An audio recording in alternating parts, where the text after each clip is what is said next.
Theater of the Mind. Well, it's August now, or as I prefer to think of it in the River City humidity factory of St. Louis, hell. While folks all over the northern hemisphere are battling the heat and stifling steam of summer, haunters tend to start feeling the impending reality of Halloween's approach. Less than 3 months, or in more realistic build terms for a lot of haunters, 11 weekends. In most years, this is when our special breed of insanity starts to kick into higher gear and plans need to be cemented into place. But this year is not like most. For many, it's unlike any other year we've experienced. Similar situations have occurred in North American history, but for anyone living today, this is unprecedented. Of course, I'm referring to the still ongoing pandemic and the subsequent lockdown, which, depending on where you live, may also still be ongoing. In some parts of the country, this is clearly because of the devastating number of casualties suffered. In others, it seems to be more influenced by a disproportionate brandishing of political power by local and state authorities. But whether it be due to politics or medical necessity, a lot of haunters are confronting the reality that anything they plan to do this year will have to be dramatically altered or cut back, if they're allowed to do anything at all. Outside of the large urban hot zones, much of America, and I assume Canada, are in a sort of hazy area floating somewhere between lockdown and free range. People are going about their daily lives much as normal, but with a few concessions, like mandatory face masks, physical distancing guidelines, and loss of bars and in-house dining. In such areas, home haunts may be permitted, but with restrictions. Walk-through haunts, especially those with indoor components, may very well be prohibited, and even if they're not, may be avoided by many for reasons of safety. In situations such as these, an obvious compromise would be a simple display. Lighting, set decor, and props, both animated and static, can always be set up for passers-by to enjoy as they walk or drive past. This enables haunters to enjoy their favorite creative outlet and celebrate their favorite holiday while maintaining their status of coolest house on the block. But for the truly hardcore haunter, the display is the creative equivalent to kissing your sister, decaf coffee, or fat-free ranch dressing. What's the point? For these diehards, it's all about the interaction, the acting, the personal involvement. Fortunately, a haunt without the direct personal interaction of the walkthrough doesn't have to be the haunting equivalent of drinking O'Doul's. It simply requires an extra bit of planning and a slightly different approach. I've explained before how I came up with the title of my show segment. Theater of the Mind is an old phrase referring to the days of radio theater, in which a purely audio experience can have all the immersive entertainment value of actual live-action theater by stimulating the imaginations of the listeners. I thought that this was also a good analogy for the haunted attraction, since the audience members are getting thrills, fear, and excitement from obviously staged and fabricated scenes via their imaginations and willing suspension of disbelief. The key element as pertains to this year's unique haunt situation is theater. Anyone who is foregoing a full walk-through haunt for a more stripped-down attraction can keep the entertainment value high by taking a more theatrical approach. Basically, treat it less like the conventional idea of a haunt and more like a stage show or exposition. This allows the audience to keep their distance while still being able to see stories unfold and reveal themselves. This can be accomplished on many levels, ranging from simple live-action elements to fully choreographed and scripted programs. I basically see theatrical-style live action in a haunt as being one of 3 distinct styles: basic atmospheric action, scene loops, and scripted shows.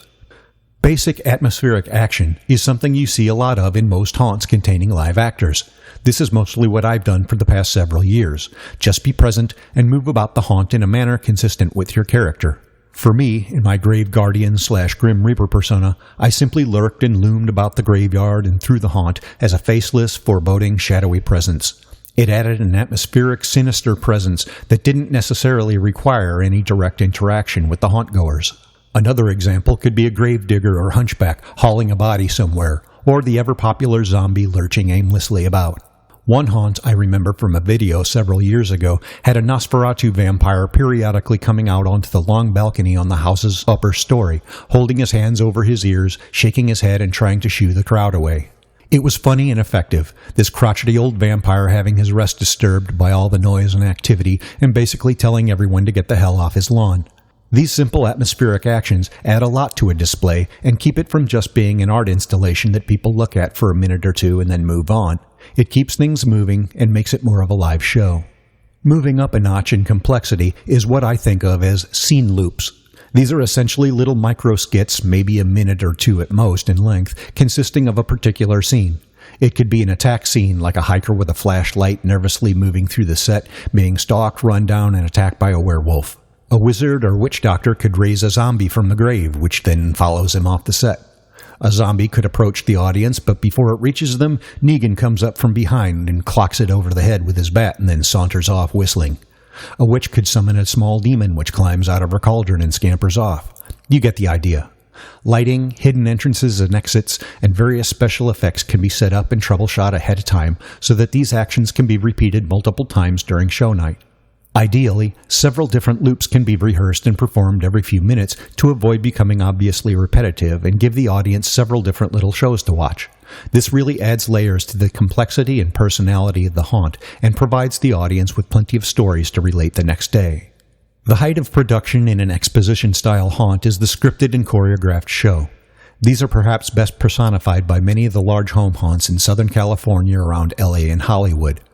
A lot of people in the film industry really love Halloween and use a lot of their professional know-how, contacts, and large budgets to give some truly elaborate shows. These may last for several minutes to half an hour, taking place at regularly scheduled showtimes, and can take the form of cabaret acts, burlesque shows, stage plays, and musicals. I find the YouTube videos of these shows entertaining, but to be honest, and this is just my opinion, the level of polish and professionalism in many of these give them the look of a Hollywood commercial production and just don't say home haunt to me. However, a couple of friends of mine from the Archon Masquerade do a show-type home haunt every year. These are small and fairly simple productions, with shows only a few minutes long, but they come off looking really good because they're both quite talented. Both are established award-winning costumers. The wife has been working the green room at the Con Masquerade for years and is in charge of emergency costume repairs, so she's quite the expert in putting things together fast. The husband was also a modeler for toy companies for a long time, including his own line of toys, so his sculpting and construction skills are quite impressive. They both have very fun and outgoing personalities and twisted senses of humor, so their little Halloween skits usually get a lot of laughs mixed in with the oohs and ahs. For anyone wanting to go the scripted show route, it helps to realistically assess ahead of time how big or elaborate a show you can pull off. Starting small and simple and beefing it up from season to season is probably the best approach, just as it is with any other type of haunt. Trying to go from zero to Hollywood the first time out is virtually guaranteeing disaster. If you live in an area where local authorities forbid trick-or-treating or any kind of haunted attraction, my heart goes out to you. The Wu Flu has pretty much kneecapped us all in every conceivable facet of our lives, and it's going to be a long road back to full normality. If you feel like just sitting it out and taking a break this season, that's certainly okay. This would be the year to do that. Hopefully you can at least decorate with some kind of display. After all, I think we can all assume the crowds are going to be pretty diminished, so scaling back only makes sense.